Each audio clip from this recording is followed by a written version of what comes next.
이제 다 같이 일어나셔서 영과 진리로 주일 예배를 하나님께 드리시겠습니다.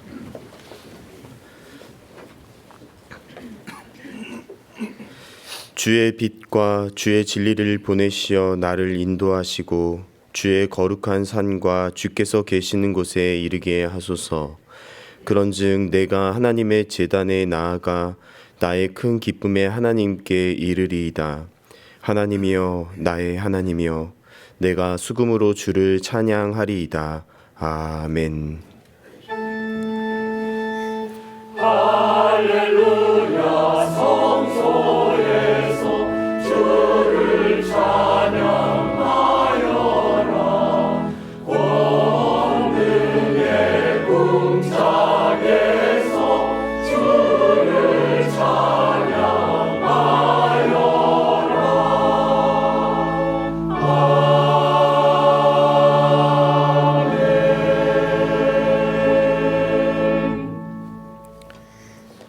하나님 아버지, 죽은 저희들에게 주의 빛과 진리를 보내주시어 저희를 인도하사 주님께서 거하시는 처소에 이르게 믿음을 또한 갖게 하시니 감사를 드립니다.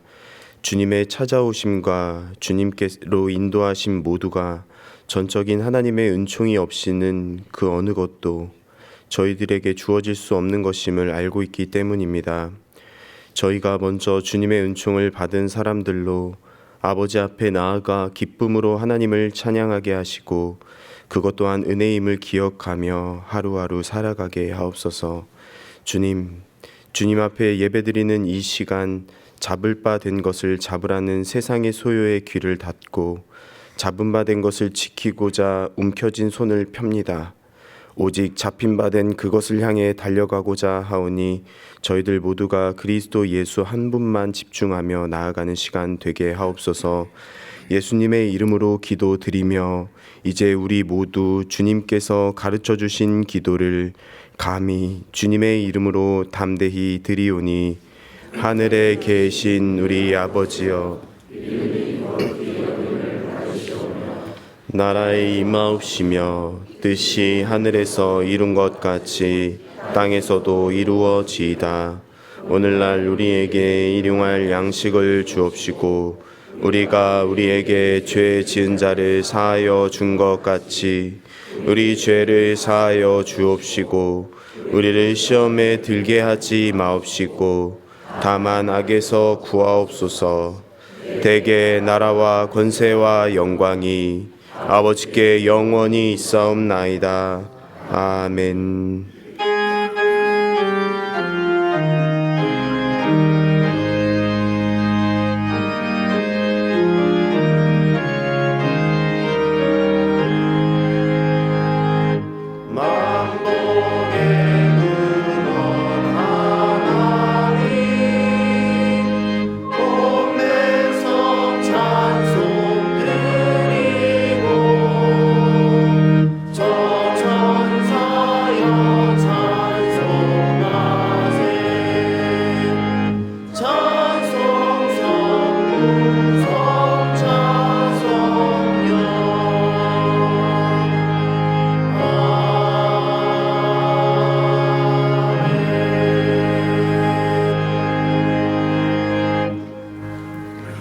교독문 42번을 함께 교독하시겠습니다.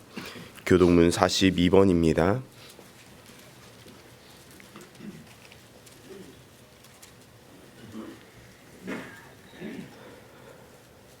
새 노래로 여호와께 찬송하라. 그는 기이한 일을 행하사 그의 오른손과 거룩한 팔로 자기를 위하여 구원을 베푸셨음이로다. 여호와께서 그의 구원을 알게 하시며 그의 공의를 문 나라의 목전에서 물기 나타내셨도다. 그가 이스라엘의 집에 베푸신 인자와 성실을 기억하셨으므로 땅끝까지 이르는 모든 것이 우리 하나님의 구원을 보았도다. 온 땅이여 여호와께 즐거이 소리칠지어다. 소리내어 즐겁게 노래하며 찬송할지어다. 수금으로 여호와를 노래하라. 수금과 음성으로 노래할지어다. 나팔과 호각 소리로 왕이신 여호와 앞에 즐겁게 소리칠지어다. 바다와 거기 충만한 것과 세계와 그 중에 거하는 자는 다 외칠지어다. 여호와 앞에서 큰 물은 박수할지어다. 산악이 함께 즐겁게 노래할지어다. 아멘. 전능하사 천지를 만드신 하나님 아버지를 내가 믿사오며 그 외아들 우리 주 예수 그리스도를 믿사오니 이는 성령으로 잉태하사 동정녀 마리아에게 나시고 본디오 빌라도에게 고난을 받으사 십자가에 못 박혀 죽으시고 장사한 지 사흘 만에 죽은 자 가운데서 다시 살아나시며 하늘에 오르사 전능하신 하나님 우편에 앉아 계시다가 저리로서 산 자와 죽은 자를 심판하러 오시리라. 성령을 믿사오며 거룩한 공회와 성도가 서로 교통하는 것과 죄를 사하여 주시는 것과 몸이 다시 사는 것과 영원히 사는 것을 믿사옵나이다. 아멘.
만유의 주인이시며 영원한 생명의 근원이신 하나님께 찬양과 영광을 올려드립니다.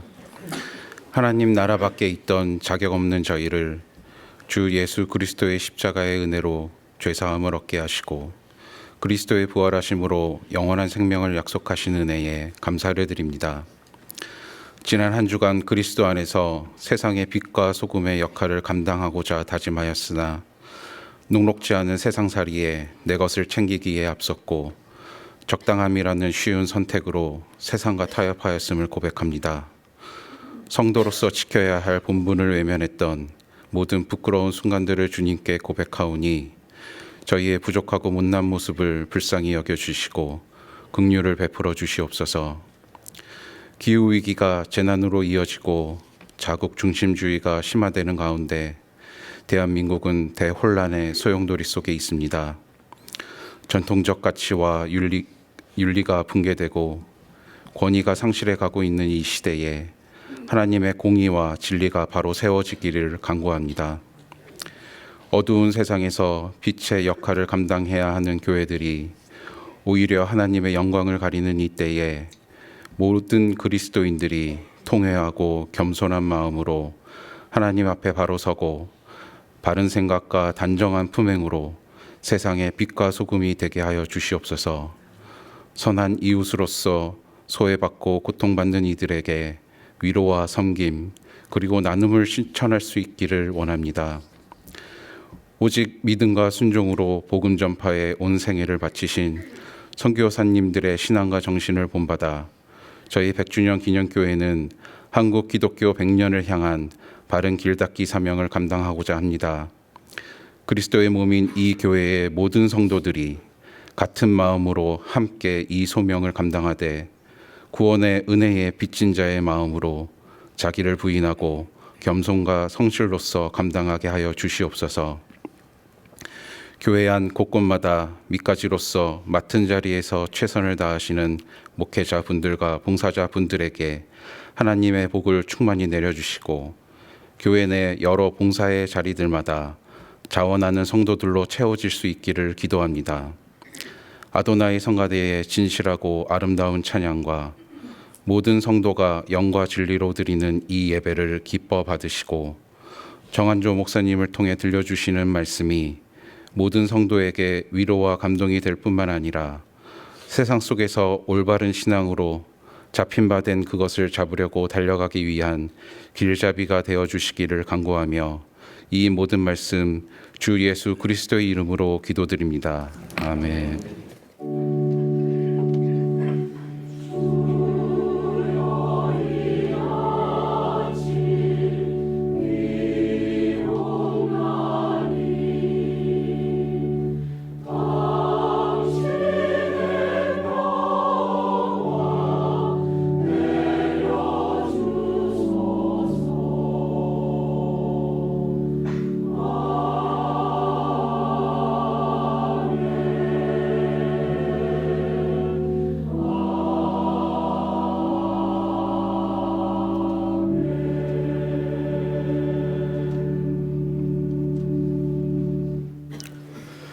교회 소식을 알려드리겠습니다.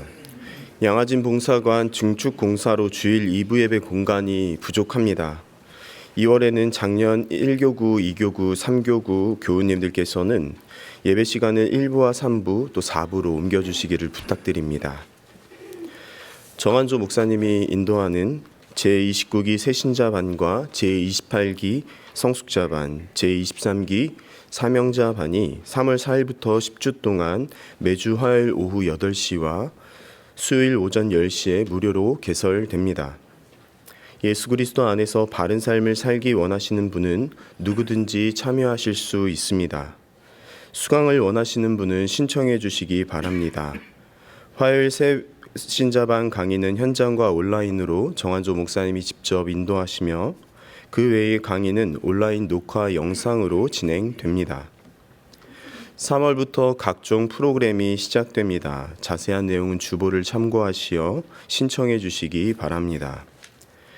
초등부 겨울 성경학교가 잡힌 바 된 그것을 잡으려고 라는 주제로 이번 주 토요일에 교육관에서 있습니다.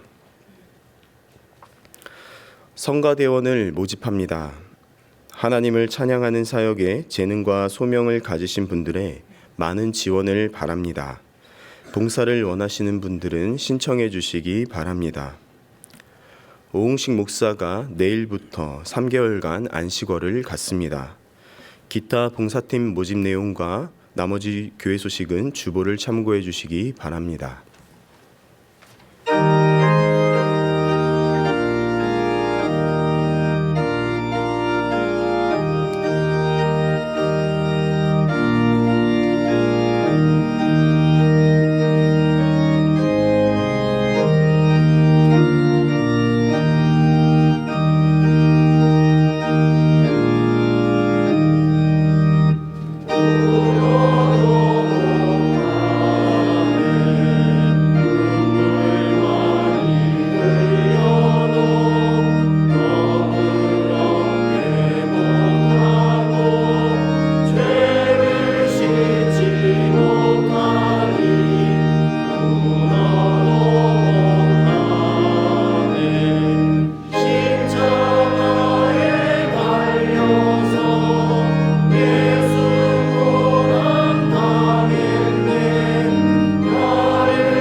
오늘 우리에게 주시는 하나님 말씀은 에베소서 2장 11절에서 13절입니다. 신약성경 311쪽입니다. 에베소서 2장 11절에서 13절입니다. 제가 봉독하겠습니다. 그러므로 생각하라. 너희는 그때의 육체로는 이방인이요 손으로 육체에 행한 할례를 받은 무리라. 칭하는 자들로부터 할례를 받지 않은 무리라 칭함을 받는 자들이라. 그때에 너희는 그리스도 밖에 있었고 이스라엘 나라 밖의 사람이라. 약속의 언약들에 대하여는 외인이요 세상에서 소망이 없고 하나님도 없는 자이더니 이제는 전에 멀리 있던 너희가 그리스도 예수 안에서 그리스도의 피로 가까워졌느니라. 아멘.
1865년에 에이브러함 링컨 대통령은 남북 전쟁에서 승리한 후에 노예 해방 선언문에 서명을 했습니다. 그 후 미국에서 흑인 노예는 사라졌지만 여전히 흑인들은 차별 대우를 받았습니다. 그리고 그때로부터 꼭 100년이 지난 후 흑인들도 미국에서 참정권을 갖게 되었습니다. 그래서 오늘날에는 신분적으로나 사회적으로 흑인은 백인과 동등한 권리를 갖게 되었습니다. 이제는 누구든지 흑인을 비하하는 차별적인 말을 했다가는 법적인 제재를 받게 됩니다. 또한 흑인과 백인 사이의 결혼도 이례적인 일이 아닙니다. 흑인의 아들이 대통령까지 지냈습니다. 미국이 오늘날과 같이 흑인이 백인과 동등한 권리를 누리는 사회로 발전하게 되는데 굉장히 중요한 역할을 했던 사람 중에 한 분이 마틴 루터 킹 목사입니다. 흑인들이 미국에서 전국적으로 참정권을 얻기 2해 전에 1863년 8월 28일에 그는 워싱턴 DC 링컨 기념관 앞 광장에 운집한 25만 명 앞에서 그 유명한 나에게는 꿈이 있습니다 라는 연설을 했습니다. 나에게는 꿈이 있습니다. 언젠가는 이 나라가 일어나 모든 사람은 평등하게 태어났다라는 진실의 강령대로 살아가는 날이 있을 것이라는 꿈이 있습니다. 나에게는 꿈이 있습니다. 언젠가는 조지아주의 붉은 언덕 위에서 노예들의 후손들과 노예 소유주들의 후손들이 형제애의 식탁에서 함께 자리할 수 있을 것이라는 꿈이 있습니다. 나에게는 꿈이 있습니다. 언젠가는 나의 4명의 어린 자녀들이 그들의 피부색이 아니라 그들의 인격에 의하여 판단되는 나라에서 살게 될 것이라는 꿈이 있습니다. 나에게는 꿈이 있습니다. 언젠가는 어린 흑인 소년들과 어린 흑인 소녀들이 어린 백인 소년들과 어린 백인 소녀들과 형제 자매로서 손을 맞잡을 수 있을 것이라는 꿈이 있습니다. 미국에서 전에는 백인과 흑인이 물과 기름처럼 분리된 상태에서 있다가 이제는 같은 투표권을 가진 동등한 인격체, 같은 미국 국민이 되었듯이 오늘 본문에도 2000년 전 처음에는 유대인과 이방인이 물과 기름처럼 결코 화합할 수 없었지만 후에는 서로 가까워질 뿐만 아니라 하나님께도 가까워졌다고 증거합니다. 오늘 본문 11절이 이렇게 증거합니다. 그러므로 생각하라. 너희는 그때의 육체로는 이방인이요 손으로 육체에 행한 할례를 받은 무리라 칭하는 자들로부터 할례를 받지 않은 무리라 칭함을 받는 자들이라. 성경에서 처음으로 할례를 받은 사람은 아브라함입니다. 하나님께서는 갈대아인의 우르에 있던 아브라함을 부르셔서 너는 고향과 친척과 아버지의 집을 떠나 내가 내게 보여줄 땅, 그곳은 가나안입니다. 땅으로 가라라고 말씀하셨고 그는 순종했습니다. 하나님께서는 아브라함에게 큰 민족을 이루게 해주시겠다고 약속하셨지만 부르심을 받은 지 10년이 지나도 그에게는 자녀가 한 명도 없었습니다. 그러던 어느 날 하나님께서는 아브라함에게 하늘을 보게 하시고는 하늘을 우러러 뭇별을 셀 수 있나 보라. 또 그에게 이르시되 내 자손이 이와 같으리라라고 다시 약속해 주셨습니다. 그리고 아브라함이 그 하나님을 믿으니 그것을 의로 여겨 주셨습니다. 그 후 아브라함은 하갈을 통해서 이스마엘을 낳았습니다. 이스마엘이 아브라함의 아들인 것은 맞지만 하나님께서 말씀하시는 약속의 자녀는 아니었습니다. 아브라함이 99세가 되었을 때 하나님께서는 아브라함에게 영원한 언약을 세우시겠다며 아브라함을 비롯한 집안의 모든 남자에게 할례를 받으라고 하셨습니다. 그래서 아브라함을 비롯하여 집안의 모든 남자는 할례를 받았습니다. 그리고 태어나는 아들은 8일째 되는 날에 할례를 받도록 했습니다. 유대인들이 아브라함과 다윗을 그들의 최고의 조상으로 여기고 있습니다. 그래서 신약 성경의 첫 책인 마태복음 1장 1절은 아브라함과 다윗의 자손 예수 그리스도의 계보라라는 말씀으로 시작합니다. 2000년 전부터 이어져 온 할례, 최고의 조상으로 여기는 아브라함으로부터 시작된 할례를 유대인들은 그토록 귀중하게 여겼고 할례를 받지 않은 이방인들은 사람으로 여기지도 않았습니다. 유대인들은 오직 하나님께서는 유대인들만 사랑하신다고 생각했습니다. 사마리아 사람들을 비롯해서 이방인들은 지옥불의 땔감으로 사용하기 위해서 지으셨다고 생각할 정도였습니다. 또 안식일에 담장이 무너졌을 때 그 안에 사람이 있는지 없는지 확인하고 유대인이 깔렸으면 파편을 치우고 꺼내 주었지만 이방인이 깔렸으면 그대로 두었습니다. 할례를 받지 않은 이방인은 사나 죽으나 다름이 없다고 여겼기 때문입니다. 또 바울은 하나님을 알지 못했던 이방인이 어떠했었는지를 이렇게 말합니다. 12절이 이렇게 증가합니다.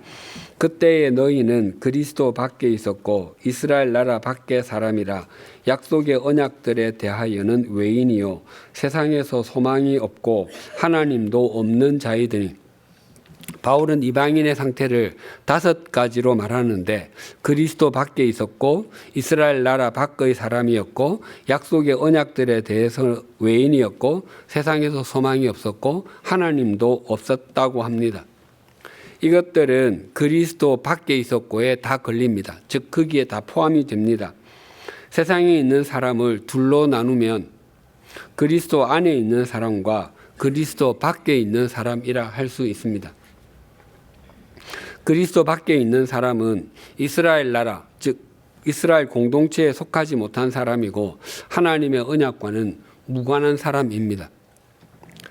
제가 스위스 제네바에서 사역했던 6년 동안 매년 스위스 정부로부터 거주 허가를 받아야 했습니다. 제 소속 증명서와 봉급 명세서, 사진 등을 제출하면 비닐 포장지에 쌓인 허가증을 보내주었는데 그 비닐 표지에 이렇게 인쇄되어 있었습니다. 리브레 부 에트랑제, 외국인 수첩. 그곳에서는 제가 그 수첩, 즉 신분증을 볼 때마다 제가 외국인이고 이방인인 것이 자동적으로 인식되었습니다. 외국인, 이방인을 다르게 표현하면 아웃사이더입니다. 요즘 말로 아싸입니다. 제가 대한민국에 있을 때는 대한민국 시민으로서 이방인, 아웃사이더라고 생각해 본 적이 단 한 번도 없었습니다. 그러나 스위스 제네바에서 저는 외국인이었고 이방인이었으며 아웃사이더였습니다. 스위스 정부에서 자국민들에게 베푸는 법적, 경제적, 사회적 보호와 보장에서 저는 예외였습니다. 우리가 그리스도 밖에 있을 때는 이스라엘 나라, 즉 하나님 나라의 외국인이었고 이방인이었으며 아웃사이더였습니다. 그래서 하나님의 영원한 언약은 우리와는 영원히 상관없는 것이었습니다. 그러나 우리가 그리스도 안에 있는 사람이 되었을 때 우리는 하나님 나라의 시민이 되었고 영원한 하나님의 언약은 우리와 맺은 약속이 되었습니다. 또한 그리스도 밖에 있는 사람은 세상에서 아무 소망이 없는 사람이고 하나님도 없는 사람입니다. 그리스도 밖에 있는 사람이 목소리를 높여서 주장할 수 있습니다.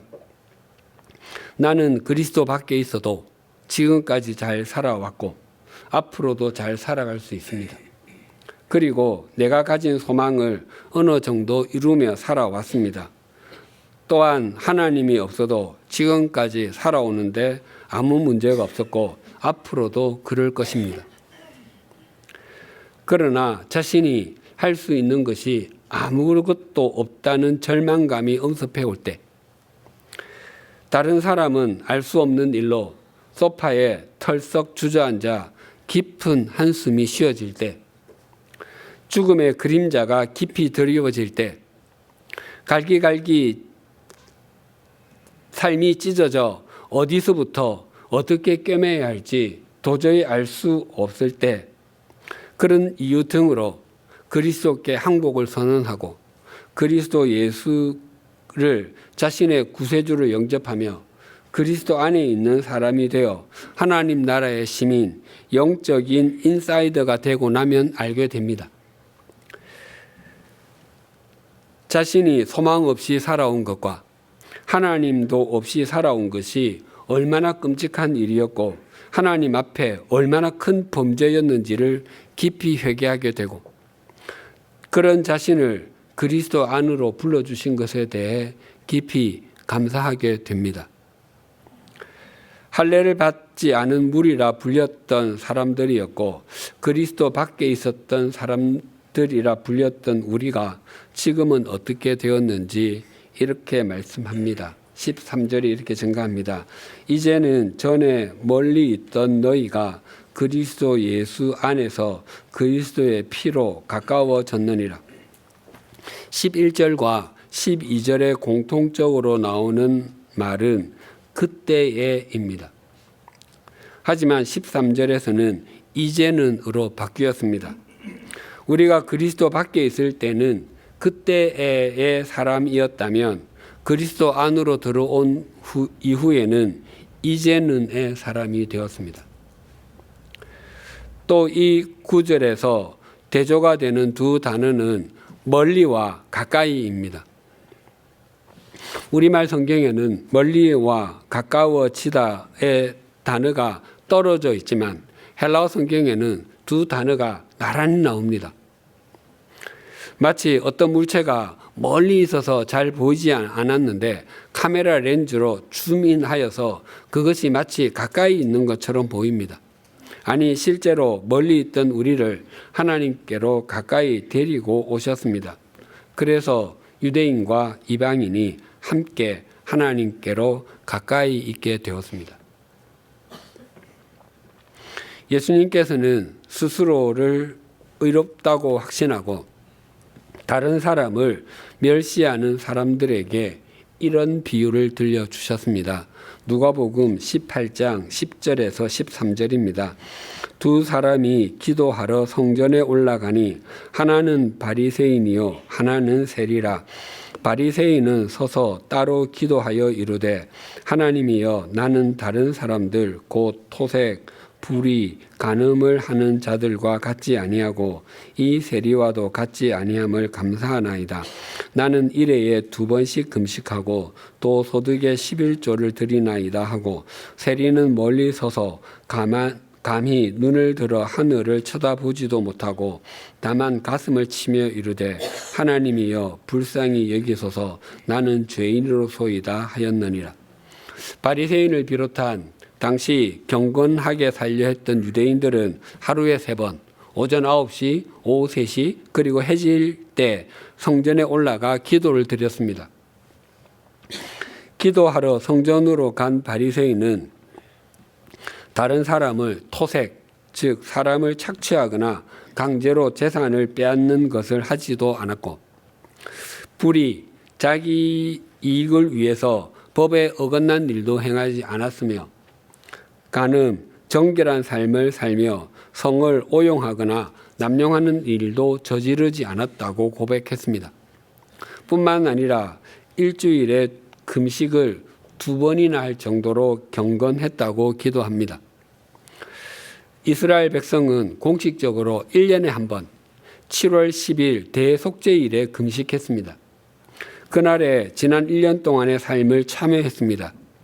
그리고 바벨론 포로에서 돌아온 이후에는 자신들이 하나님의 말씀에 순종하지 않고 우상을 숭배하다가 나라가 망했다는 것을 자인하고 그 삶을 참여하기 위해서 1년에 4번씩 금식하기도 했습니다. 그런데 바리새인들은 일주일에 이틀, 월요일과 목요일에 금식했습니다. 모세가 율법을 대표하는 십계명을 받기 위해서 시내산으로 올라갔던 날이 월요일이었고 내려온 날이 목요일이었기 때문입니다. 그러나 이 바리새인은 그가 드린 기도는 기도라기보다 자신의 선행과 종교심을 하나님께 보고 드리는 것과 같습니다. 그것도 세리와 비교하면서 자신의 우월함을 자랑하고 있습니다. 반면에 세리는 자신의 가슴을 치면서 하나님이여 불쌍히 여기소서 나는 죄인으로소이다 라고 기도를 드렸습니다. 당시 이스라엘 백성은 손을 들고 하나님을 우러러 보면서 기도를 드렸습니다. 하지만 세리는 반복해서 가슴을 치면서 자신의 실상을 하나님께 아뢰습니다. 그런데 세리는 그가 드린 기도 장소가 멀리 서서 기도를 드렸다고 합니다. 당시 예루살렘 성정은 가장 바깥쪽이 이방인의 뜰이었고 그 안이 여인의 뜰, 그리고 그 안이 유대인 남자만 들어올 수 있는 이스라엘의 뜰, 그리고 안쪽이 제사장의 뜰이었습니다. 그리고 가장 안쪽에 성소와 지성소가 있었습니다. 세리는 유대인이었을지라도 이스라엘의 뜰로 들어갈 수 없었습니다. 그래서 그가 기도했던 장소 멀리는 지성소로부터 가장 멀리 떨어진 이방인의 뜰 거기서 서서 기도했던 것으로 보입니다. 하나님께서는 이방인인 우리를 멀리에서부터 가까이로, 그래서 유대인과 하나가 되게 하시고 그리고 함께 지성소 가까이로 인도하셨습니다. 창세기에는 인간이 하나님과 멀리 있게 된 이유를 이렇게 말씀합니다. 하나님께서는 아담에게 에덴 동산에 있는 모든 나무의 열매는 무엇이든지 먹고 싶은 대로 먹어도 되지만 선악을 알게 하는 나무의 열매만은 먹지 말라고 하셨습니다. 그것을 먹는 날에는 반드시 죽는다라고 하셨습니다. 하지만 아담과 하와는 뱀의 모양으로 나타난 사탄의 유혹에 넘어가 하나님께서 금하신 열매를 따서 먹고 말았습니다. 하나님께서는 아담과 하와에게 가죽 옷을 지어서 입혀주셨지만 그들은 더 이상 에덴 동산에서 살지 못했습니다. 창세기 23장 23절과 24절입니다. 여호와 하나님이 에덴 동산에서 그를 내보내어 그의 근원이 된 땅을 갈게 하시니라. 이같이 하나님이 그 사람을 쫓아내시고 에덴 동산 동쪽에 그룹들과 두루 도는 불칼을 두어 생명나무의 길을 지키게 하시니라. 하나님께서는 인간이 죄를 지은 상태로 영원히 사는 것은 바르지 않음을 아시고 에덴 동산에서 사람을 쫓아내시며 생명나무로 접근하는 길을 막아버리셨습니다. 그래서 인간은 하나님과 멀리 있는 존재가 되었습니다.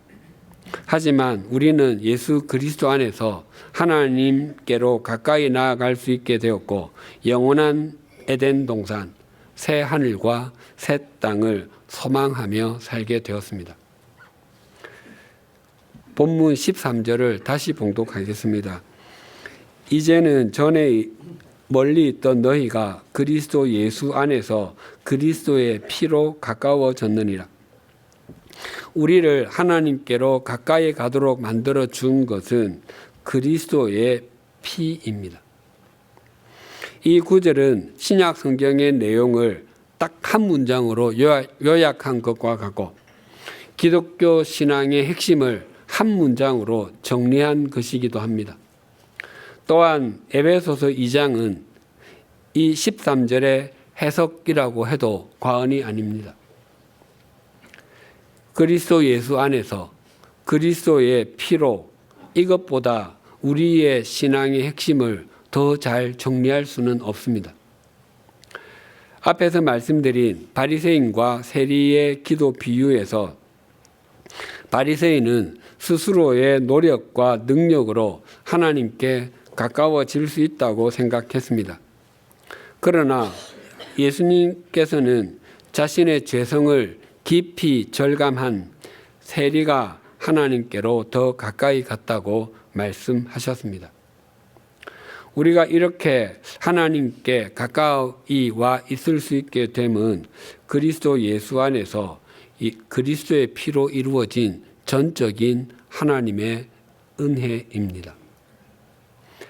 예수님께서 오시는 것을 준비하는 것을 사명으로 받은 세례자 요한이 예수님을 향해서 이렇게 말했습니다. 요한복음 1장 29절입니다. 이튿날 요한이 예수께서 자기에게 나아오심을 보고 이르되 보라 세상 죄를 지고 가는 하나님의 어린 양이로다. 예수님을 세상 죄를 지고 가는 하나님의 어린 양, 피를 흘려 제물이 되실 분으로 말씀하고 있습니다. 하나님께서는 예수님을 우리를 하나님께로 가까이 이르게 해주는 유일한 통로, 속죄양으로 인정하셨습니다. 오직 예수 그리스도만이 우리의 죄의 문제를 해결해 주실 수 있는 분이시기 때문입니다. 어떤 사람이 살인을 저질러 사형 선고를 받았다고 가정해 보십시다. 혹 그 죄수의 나이 많은 아버지가 그를 대신해서 사형수가 될 수 있겠습니까? 그 아버지가 재판장님, 제 아들이 이런저런 엄청난 죄를 범해 사형수가 되었습니다. 저는 이미 많이 살았습니다. 제 대신 제 아들을 살려주십시오라는 편지를 보내고 죽었다면 그 아들이 사면받아 풀려날 수 있겠습니까? 그럴 수 없습니다. 그 아버지는 속죄하는 어린 양이 아니기 때문입니다.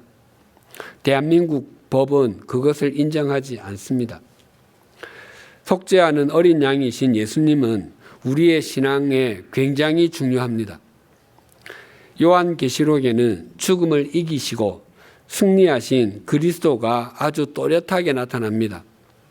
그럼에도 요한계시록 5장 6절은 내가 또 보니 보좌와 내 생물들과 장로들 사이에 한 어린 양이 서 있는데 일찍이 죽임을 당한 것 같더라라고 말씀하시며 예수님의 영광스러운 모습을 그리면서도 죽임을 당하신 어린 양이신 것을 강조합니다.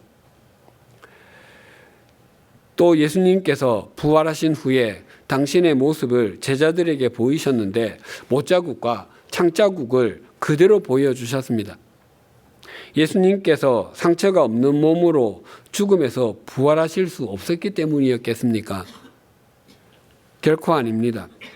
예수님께서 죽음에서 부활하시고 승천하시며 성부 하나님 보좌 우편에 계셔도 우리 신앙의 핵심은 어린 양 예수의 십자가이고 십자가에서 흘리신 대속의 피입니다.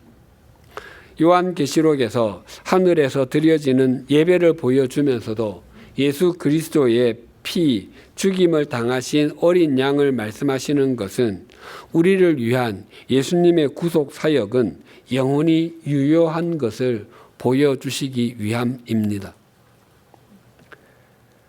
고린도전서 11장 23절에서 26절이 이러합니다. 내가 너희에게 전한 것은 주께 받은 것이니 곧 주 예수께서 잡히시던 밤에 떡을 가지사 축사하시고 떼어 이르시되 이것은 너희를 위하는 내 몸이니 이것을 행하여 나를 기념하라 하시고 식후에 또한 그와 같이 잔을 가지시고 이르시되 이 잔은 내 피로 세운 새 언약이니 이것을 행하여 마실 때마다 나를 기념하라 하셨으니 너희가 이 떡을 먹으며 이 잔을 마실 때마다 주의 죽으심을 그가 오실 때까지 전하는 것이니라. 예수님께서는 십자가 지심을 목전에 두시고 제자들과 마지막 만찬을 가지셨습니다. 예수님께서는 큰 덩어리의 빵을 조금씩 떼어서 제자들에게 주셨습니다. 제자들은 예수님께로부터 받은 빵이 비록 작은 조각일지라도 그것이 한 덩어리에서 왔다는 것을 알고 있습니다. 즉 그들이 각자 다른 삶의 자리에서 서로 다른 삶을 살게 된다 할지라도 그들은 예수 그리스도의 몸을 동일하게 나누어 받은 존재라는 것을 수용했을 것입니다.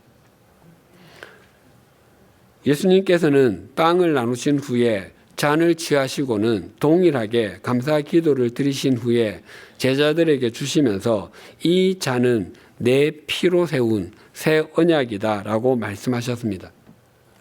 이전의 언약은 짐승을 제물로 잡아서 그 피를 뿌리면 자신이 지은 죄가 그 제물에게로 넘어가 죄를 용서받는 것이었습니다.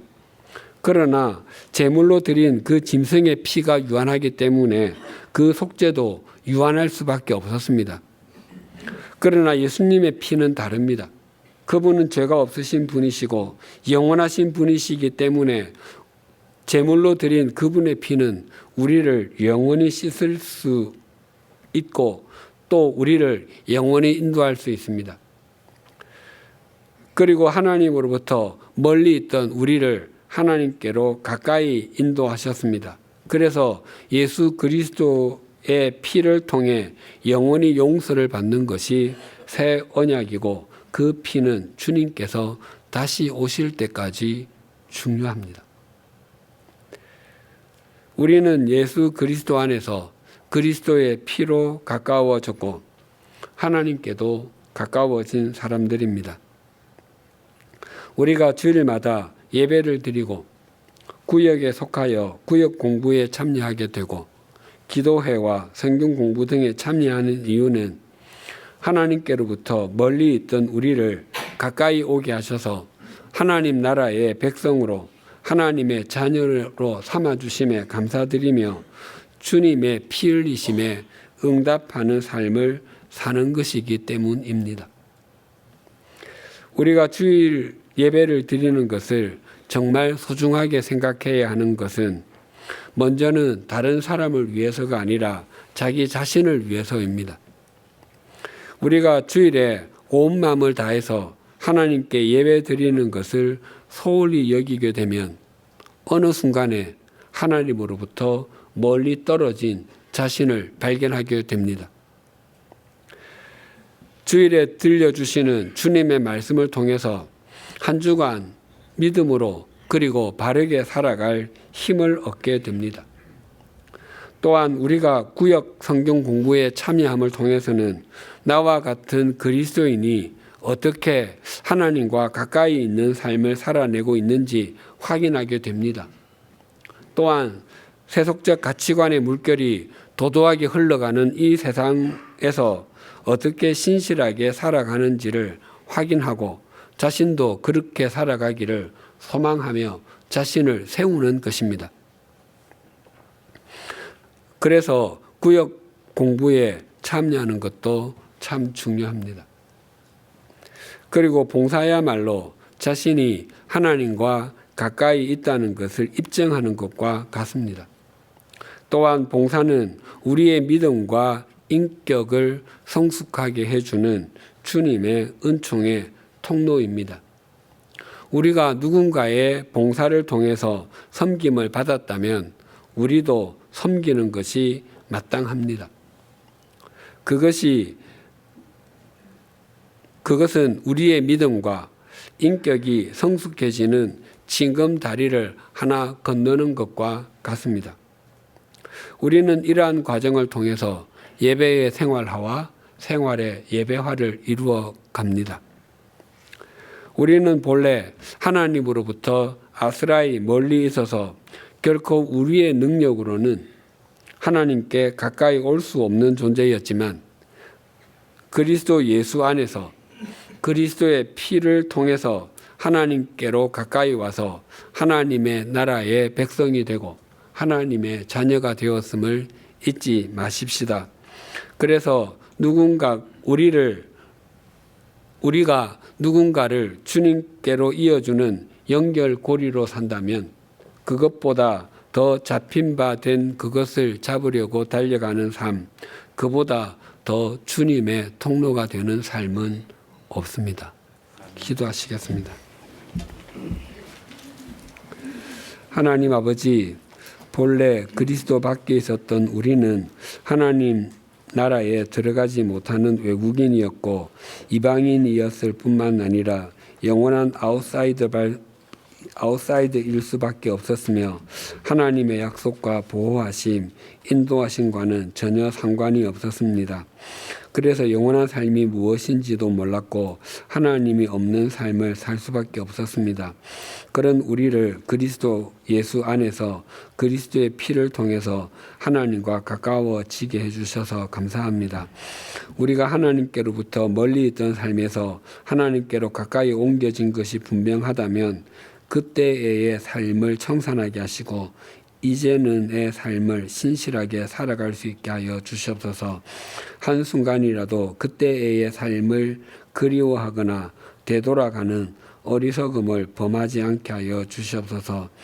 혹 우리의 믿음의 연륜이 길어지고 예배드림의 횟수가 많아짐에도 우리의 믿음 생활이 몸이 건조하게 여겨지고 우리가 점점 형식적인 그리스도인이 되어가고 있다면 하나님께로부터 멀리 있던 우리를 하나님께 가까이 있게 하기 위해서 주님께서 우리를 위해서 피를 흘려주심을 망각했기 때문임을 잊지 않게 하여 주시옵소서. 우리가 이 땅에서 마지막 숨을 내어신 후에 만나게 될 주님이 우리를 위해서 십자가 위에서 피를 흘려주신 어린 양이신 것을 잊지 않게 하여 주시옵소서. 우리의 삶이 누군가를 주님께로 인도하는 주님의 통로가 되게 하여 주시옵소서. 예수님의 이름으로 기도드립니다. 아멘.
하나님 아버지, 저희는 본질상 하나님 나라에 들어가지 못하는 하나님 나라의 외국인이요 나그네였습니다. 그러나 하나님의 약속과 보호하심, 인도하심으로 인하여 이제는 이 세상의 이방인과 객이 되어 살아갈 수 있게 하시니 감사합니다. 주님과 멀어지는 인생 가운데 찾아오신 그리스도로 말미암아 하나님과 가깝게 되었음을 저희가 기억하며 하나님을 멀리하는 옛 습관을 버리고 하나님을 가까이 모시고 살아가는 모두가 되게 하옵소서. 이러한 소망을 담아 주님께 예물을 올려드리오니 저희들의 결단이 삶에서 이어지고 이 예물이 하나님의 손에서 사용될 때 하나님의 사랑과 저희들의 수고가 주님의 통로가 되어 아직도 하나님께로부터 멀리 서서 그저 관망하며 저희를 지켜만 보고 있는 어떤 사람들이 주님께 가까이 인도되는 역사들이 일어나게 하옵소서. 예수님의 이름으로 봉헌기도 드립니다. 아멘. 주위에 계신 분들과 인사 나누시겠습니다.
우리 주 예수 그리스도의 은혜와 하나님 아버지의 사랑과 성령님의 교통하심이 그리스도의 피로 하나님께 가까워진 사람답게 살아가며 다른 사람을 주님께 가까이 인도하는 주님의 통로로 살아가기를 소망하고 결단하는 주님의 사람들과 100주년 기념교회 위에 지금으로부터 영원토록 함께 해주시기를 간절히 축원하옵나이다. 아멘.